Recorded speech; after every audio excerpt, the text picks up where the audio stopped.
boo seetaanee vidéo bi nanga ko partagé te abonné ci chaîne bi di 2M nga la mbokk bul romb vidéo bi mukk te partagé wu ko ndax ñii kat soxla nañ ko leen taxaw lool. li ñuy lancé mooy dañuy lancé état bu Sénégal di wax ni Macky Sall la moom mi nga xamante ni moom la yàlla def mu nekk ci boppi réew mi moom la yàlla jiital pour mu gisee état yu mel nii mu xamante ne ay doomi réewam ñu ngi fii ci àll bi di sonn di daj ay conséquences yoo xamante ni kenn mënul xam tolluwaay bi. lii ngay gis ni ñu ngi ci bi ñu indee di ñu wàcce benn dëkk bu nekk bi frontière ak Algérie bu tudd ci Niger la bokk mi ngi tudd Asamaka foofu def nañ fa presque pendant 1 mois daj nañ fa ay coono yoo xamante ni lekk yeen lay jox yow boo ko joxee xaj sax du ko lekk mais ñun ñàkk pexe ñoo tax ñu ko doon lekk lii ay base la yoo xamante ni ci ngay fanaan ci ngay yendu tàngoor bi maara day taali bu la jàppee bëccëg bi mën naa wax ni day mel ni jant bi la ñu wàcc sa kaw bopp comprendre nga nationalité yi fi nekk bépp xeet boo xamante ni mi ngi ci Afrique rek bépp nationalité rek mi ngi fii ci base bii nii seen boo waxee directeur bi nga xamante ni mooy directeur OM bi ñu di ko ne ko ñun suñu dem suñu Sénégalais yi dafa yéex mu ne yéen seen ambassadeur moo liggéeyul parce que yeneen ambassadeur yëpp ñu ngi liggéey parce que saa yu convoi waree am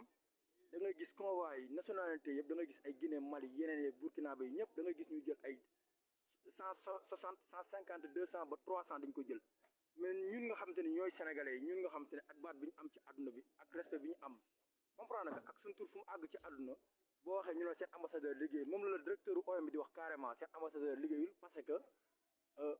moom boo ko yónnee 50 papiers pour mu signer ko pour ñooñu mën a quitter ñaar la ciy signer wala benn mais ambassadeur boobu loolu muy def noonu sabotage la wala lan la ci jublu tey dafa waroon a xool moom tey état bi ñu féete nii bu ko fi yàlla féetale woon moom nan lay demee ci moom dañuy wax dëgg te yàlla tax gis nga yow Macky Sall yow mi nga xam te ne yaa nekk ci bopp réew mi yow la ñuy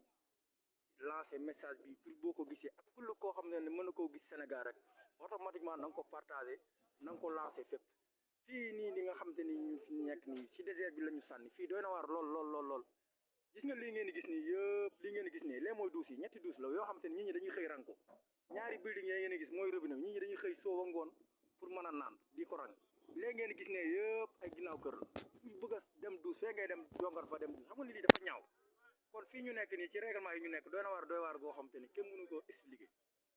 léegi nag ñun li ñuy ñaan yàlla rek mooy état bu Sénégal nañu dimbali nu mu gën a gaawee fexeel ñu ambassade bi nga xamante ne moo nekk Niamey deful liggéeyam deful lu ko war lu ko neex lay def saboté lay def day saboté dafay saboté état bu Sénégal ñu ngi lay ñaan boo gisee ci vidéo bi nii nga dimbali ñu nu mu gën a gaawee parce que directeur OM bi heure boo ko waxee mu ne seen ambassadeur liggéeyut parce que boo waxee ñu ne la mënuñu signé li ngeen di yóbbante yëpp papier yi ngeen yóbbante yëpp amul lenn luñ ci mën a signé lu dul ñaar comment nationalité bu nekk di jël ay 200 150 160 Sénégal di jël chaque convoi mu mën a jël benn personne wala ñaar loolu lu ñaaw la ci tur Sénégal ñi ngi ñaan nag képp ko gis message bi ñoo ngi ñaan yàlla nga ko partager nu mu gën a gaawee ba état yëpp gis ko gis nga raa bii ngeen gis nii yëpp lekk la boo bëggee lekk lii ngay def da ngay raa boo xam te ne plus de ay 1000 personnes ñooy nekk sa kanam pour nga mën a lekk lii lu ñaaw la quoi ñoo ngi ñaan état Sénégal ak ñu nekk ci wetu état bi ku gis lii nii na nga ko partager nu mu gën a gaawee ay doomi Sénégal rek ñoo nekk fii sonoon nañ fi lool pendant 3 mois ñoo ngi ci diggante Asamaka ak Arlit te loolu yëpp ci Niger la nekk même pas 200 kilomètres ñu bëgg fee def 3 mois loolu lu ñaaw la quoi lu ñaaw la vraiment ñaaw na trop ñoo ngi ñaan état bu Sénégal bu gisee lii nii na ci def ay jéego yu gaaw parce que fii ñaata sénégalais ñoo fi ñàkk seen bakkan plus de 6 sénégalais ñàkk nañ seen bakkan par rapport ak yi nga xamante ne algériens yi ñoo leen dóor ba ñu ñàkk seen bakkan ci àll bi ñooñu seen i mbokk tey fu ñu leen gisee ku ci toog pendant 1 an gisoo sa mbokk wala sa doom wala sa lenn lu mu mën a doon xamal ni dee na ci àll bi li fi dee ci sénégalais kenn xamul nu mu toll ak yeneen nationalité yi te dara teguñu ko lu dul suñu ambassadeur bi nga xamante ne moo nekk fii Niamey di def lu ko neex di saboté di jël chaque convoi ay benn wala ñaar affaire sabotage yooyu affaire maatay yooyu